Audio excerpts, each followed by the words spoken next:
At this time, I have the honor to present to you the moral leader of our nation. I have the pleasure to present to you Dr. Martin Luther King, Jr.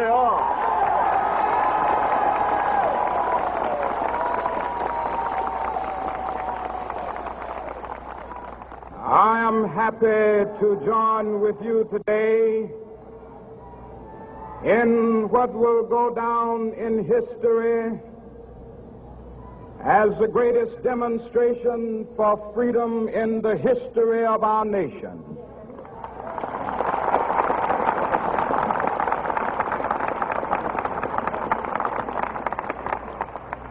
Five score years ago, a great American in whose symbolic shadow we stand today signed the Emancipation Proclamation. This momentous decree came as a great beacon light of hope to millions of Negro slaves who had been seared in the flames of withering injustice.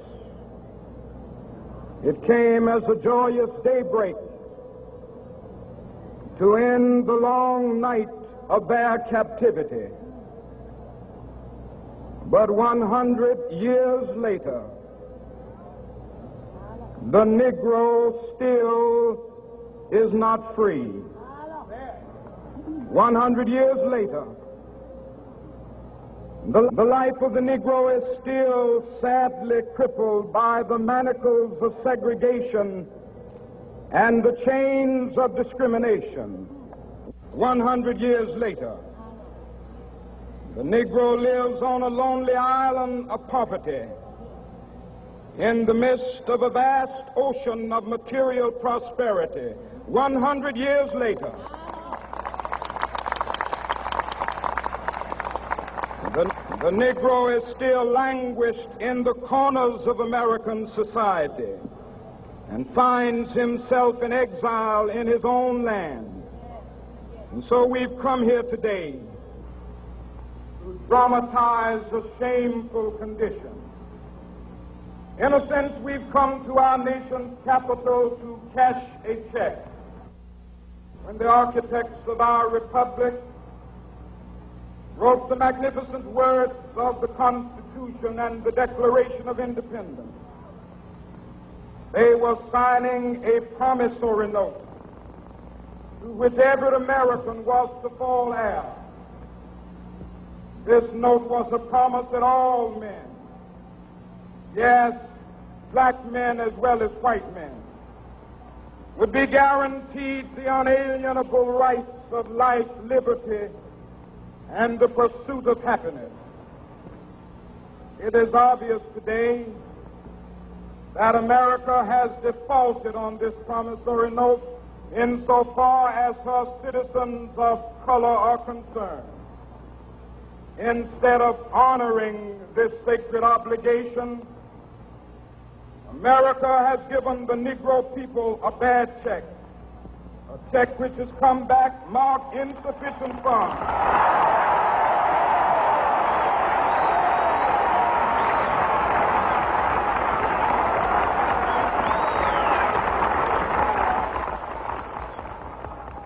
But we refuse to believe that the Bank of Justice is bankrupt. We refuse to believe that there are insufficient funds in the great vaults of opportunity of this nation. So we've come to cash this check, a check that will give us upon demand the riches of freedom and the security of justice.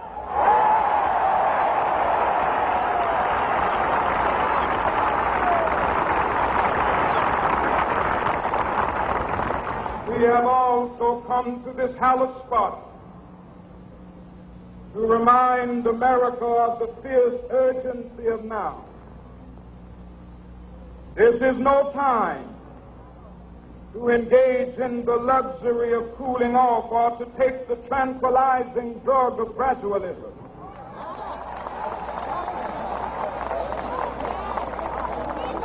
Now is the time to make real the promises of democracy. Now is the time to rise from the dark and desolate valley of segregation to the sunlit path of racial justice.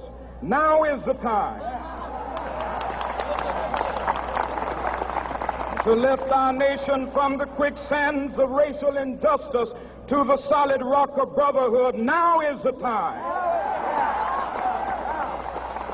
to make justice a reality for all of God's children. It would be fatal for the nation to overlook the urgency of the moment. This sweltering summit of the Negro's legitimate discontent will not pass until that is an invigorating autumn of freedom and equality. 1963 is not an end, but a beginning. Those who hope that the Negro needed to blow off steam and will now be content will have a rude awakening if the nation returns to business as usual.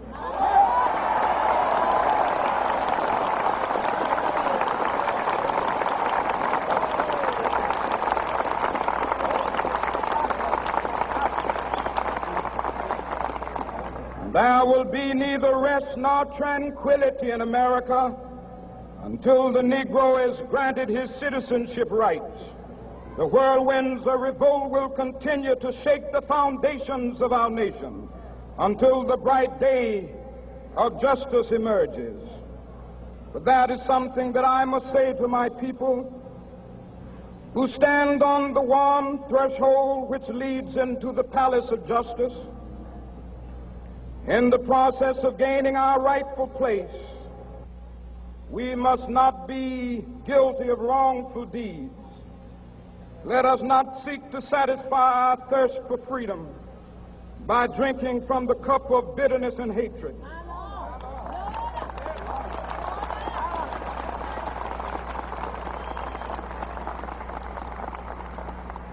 We must forever conduct our struggle on the high plane of dignity and discipline. We must not allow our creative protests to degenerate into physical violence.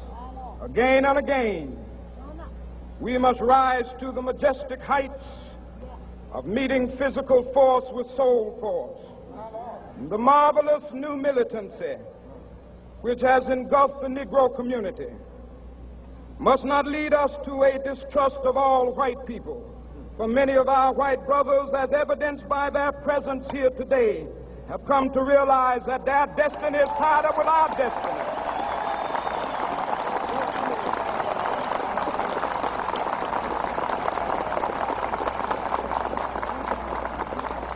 They have come to realize that their freedom is inextricably bound to our freedom. We cannot walk alone. And as we walk, we must make the pledge that we shall always march ahead.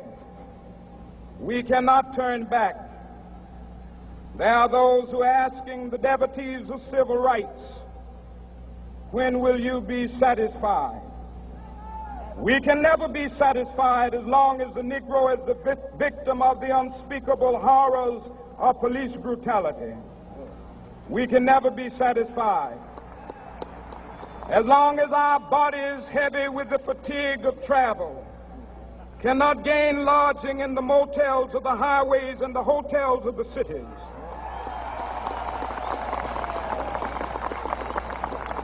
We cannot be satisfied as long as the Negro's basic mobility is from a smaller ghetto to a larger one.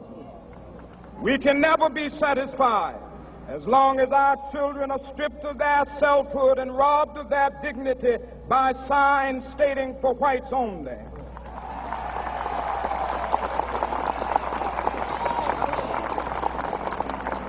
We cannot be satisfied as long as a Negro in Mississippi cannot vote and a Negro in New York believes he has nothing for which to vote.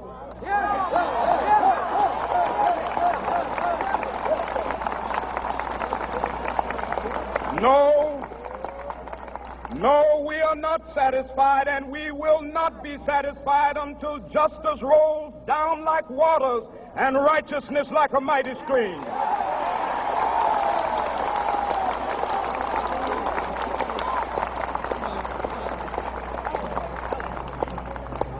am not unmindful that some of you have come here out of great trials and tribulations.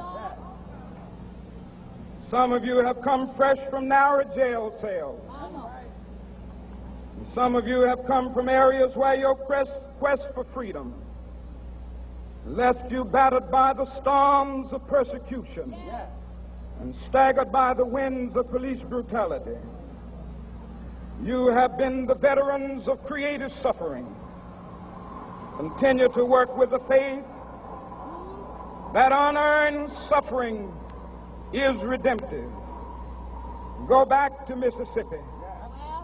Go back to Alabama. Go back to South Carolina. Go back to Georgia. Go back to Louisiana. Go back to the slums and ghettos of our northern cities. Knowing that somehow this situation can and will be changed. Let us not wallow in the valley of despair. I say to you today, my friend,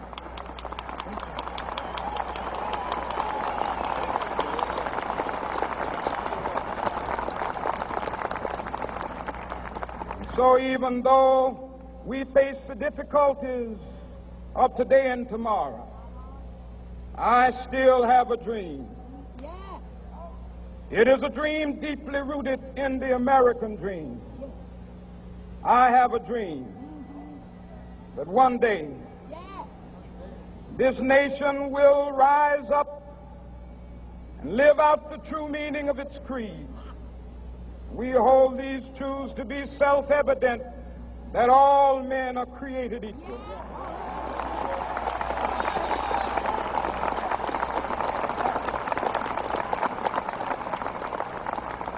I have a dream that one day on the red hills of Georgia, the sons of former slaves and the sons of former slave owners will be able to sit down together at the table of brotherhood. I have a dream that one day,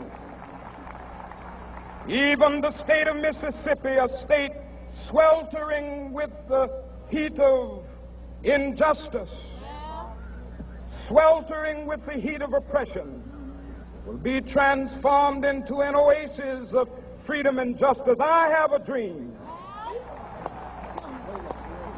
that my 4 little children will one day live in a nation where they will not be judged by the color of their skin, but by the content of their character. I have a dream today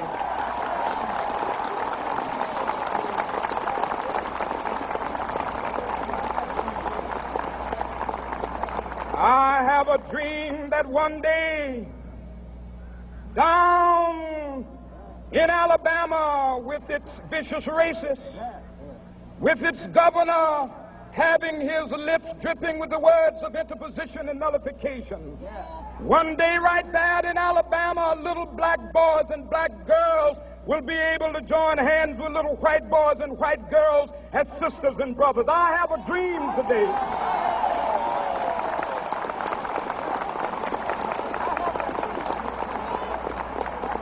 I have a dream that one day every valley shall be exalted, and every hill and mountain shall be made low. The rough places will be made plain, and the crooked places will be made straight, and the glory of the Lord shall be revealed, and all flesh shall see it together.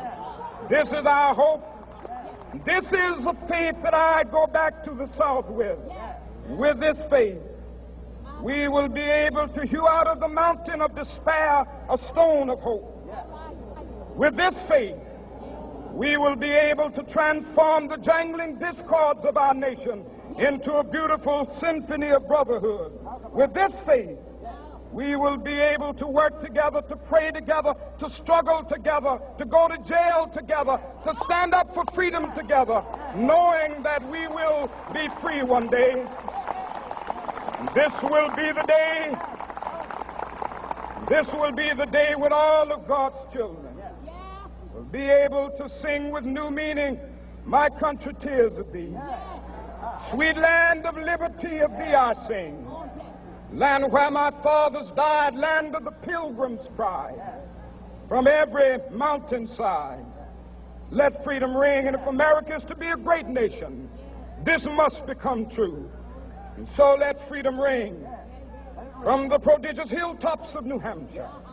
Let freedom ring from the mighty mountains of New York. Let freedom ring from the heightening Alleghenies of Pennsylvania. Let freedom ring from the snow-capped Rockies of Colorado. Let freedom ring from the curvaceous slopes of California. But not only that, let freedom ring from Stone Mountain of Georgia. Let freedom ring from Lookout Mountain of Tennessee. Let freedom ring from every hill and molehill of Mississippi, from every mountainside. Let freedom ring, and when this happens, and when we allow freedom ring, when we let it ring from every village and every hamlet, from every state and every city, we will be able to speed up that day when all of God's children, black men and white men, Jews and Gentiles, Protestants and Catholics, will be able to join hands and sing in the words of the old Negro spiritual, free at last, free at last. Thank God Almighty, we are free at last.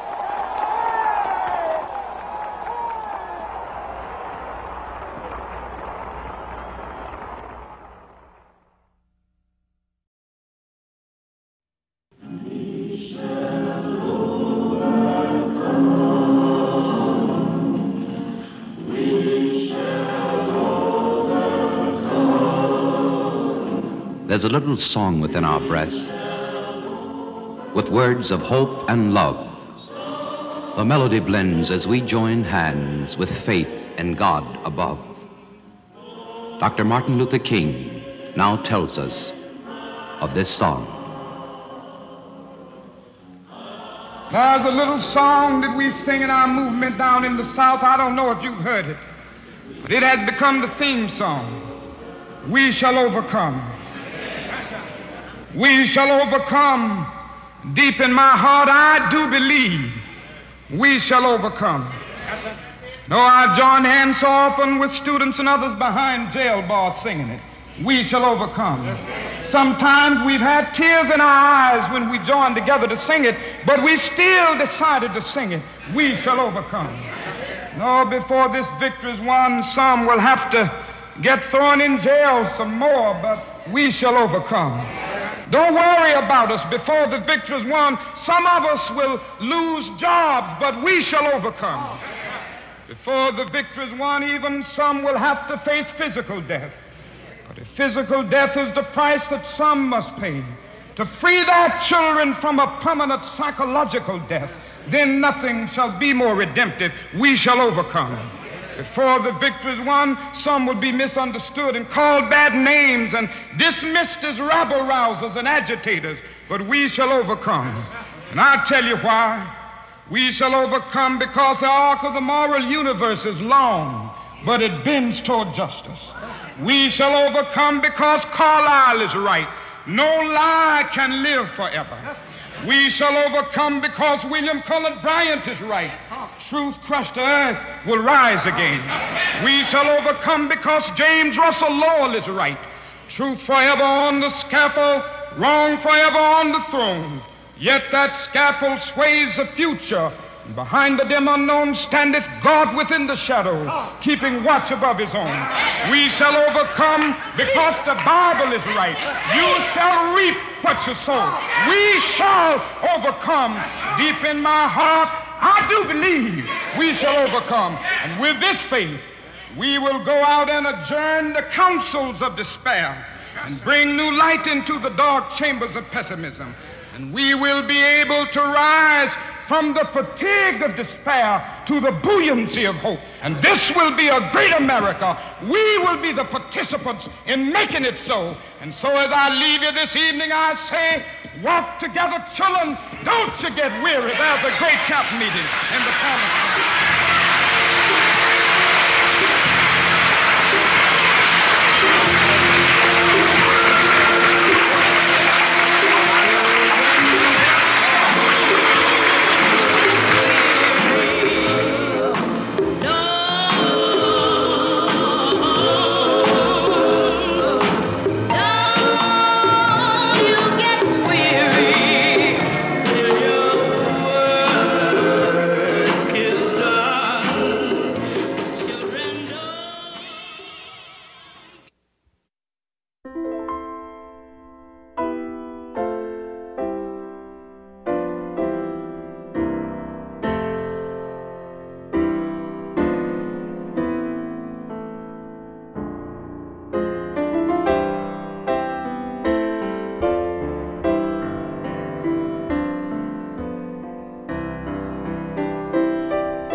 that we can all live in peace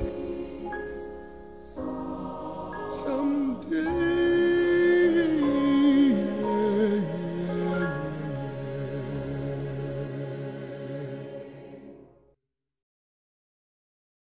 All we say to America is be true to what you said on paper.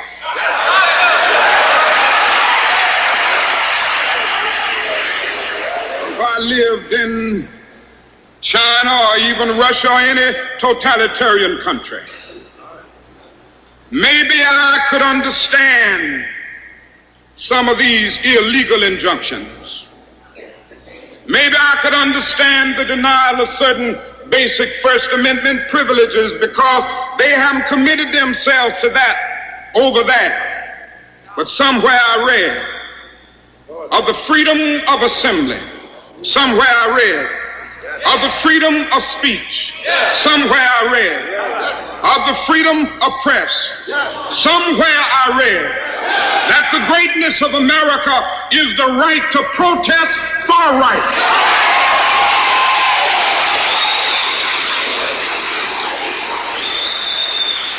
And so just as I say we aren't going to let any dogs or water hoses turn us around, we aren't going to let any injunction turn us around.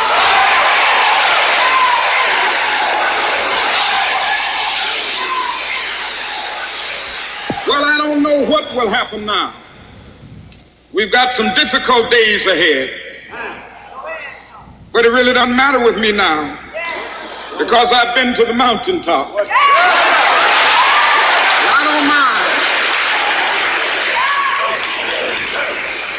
Like anybody, I would like to live a long life. Longevity has its place.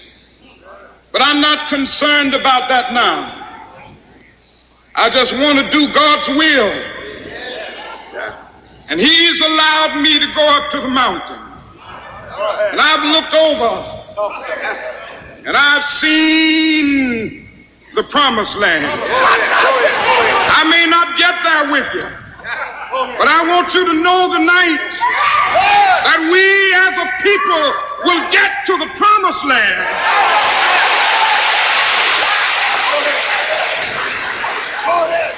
So I'm happy tonight. I'm not worried about anything. I'm not fearing any man. Mine eyes have seen the glory of the coming of the Lord. I don't think any of us can be satisfied in the United States until that war is brought to an honorable end and American soldiers are brought back here to the United States of America. One day, we will have to stand before the God of history. And we will talk in terms of things we've done. And it seems that I can hear the God of history saying, that was not enough. But I was hungry, and ye fed me not.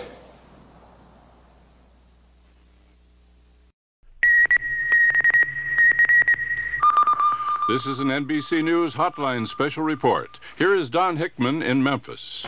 Dr. Martin Luther King Jr. was shot outside a Memphis motel this afternoon. His condition is not known at this time. Police put out a wanted bulletin for, quote, a young white male, well-dressed, who was seen running from a brick building across the street from the Lorraine Hotel. Police said the assailant apparently jumped into a late-model white car after the shooting and sped away. Repeating that bulletin, Dr. Martin Luther King was shot outside a Memphis hotel this evening. His condition not immediately known, but he was taken to a hospital. Lou Wood, NBC News, New York. Reverend Dr. Martin Luther King Jr. was killed by a rifle bullet fired from a flophouse across the street by a drifter with a criminal record named James Earl Ray.